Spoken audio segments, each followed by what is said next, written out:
Take a good look at this picture. What do you see? It appears to be just a sandy beach. But is that all?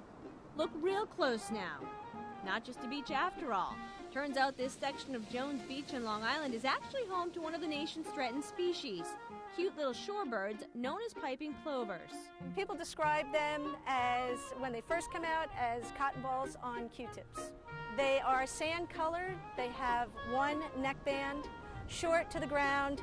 When they move really quickly. We call them floaters because you don't even see their legs moving. They just seem to float along the sand. It's the job of people like Annie McEntyre to protect the habitat of these fast little creatures and to track the whereabouts of adult plovers with their chicks across sections of beach.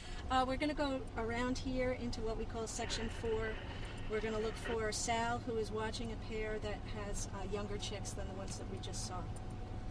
Scouting plovers is no small task when you consider how tiny these shorebirds really are. And because they blend so well with their surroundings, it's often by movement alone that they're spotted. A favorite hiding place for plovers is the wash-up of eelgrass along the shore called the rack. The rack is a really important foraging area because it is pretty much they feed on marine invertebrates.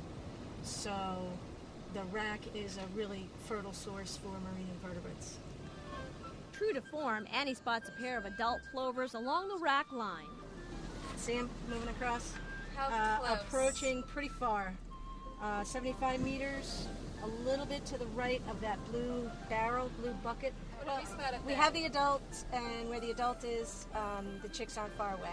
So yeah, Sal's smiling too, so there they are. We should probably walk from here. Okay. It's easy to get excited about tracking the plovers. The process starts in early spring when volunteers like Lynn Bamman and Chris Schmidt comb the sand for signs of life. Starting out in April, we went looking for their nests.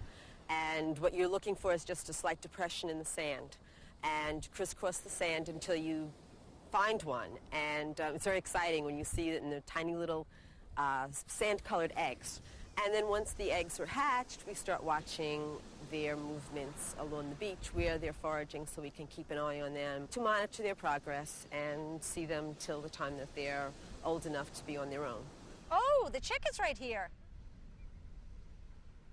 2 chicks. They look newborn. They might be a day old. They look little.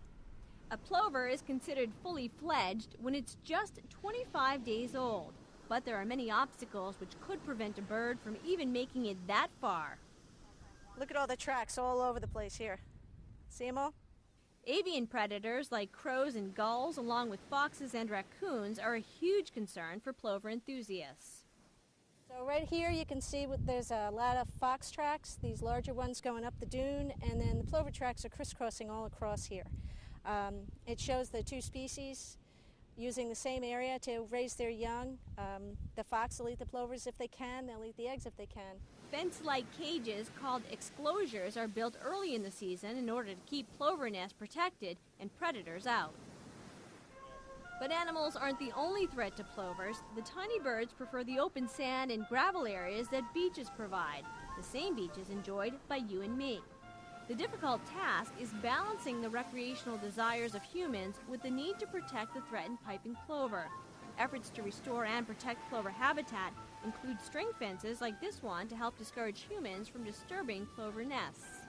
We put in this symbolic fencing. We call it symbolic fencing because it's not a real fence. It's not going to keep someone out if they want to go behind it. By and large, people respect it. They understand that that area is protected for the endangered species. And the efforts are working.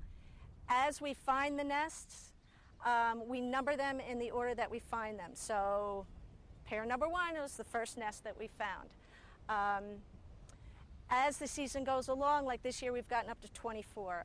Last year we were at 21. The year before that we were at 18. So even here we're seeing our numbers improve. I think with birds like this, to me, the most intriguing thing is that they have such a hard life. They live out here on the sand, they don't have any protection, and they're so tiny, and yet through whatever odds there are, they're still able to make it.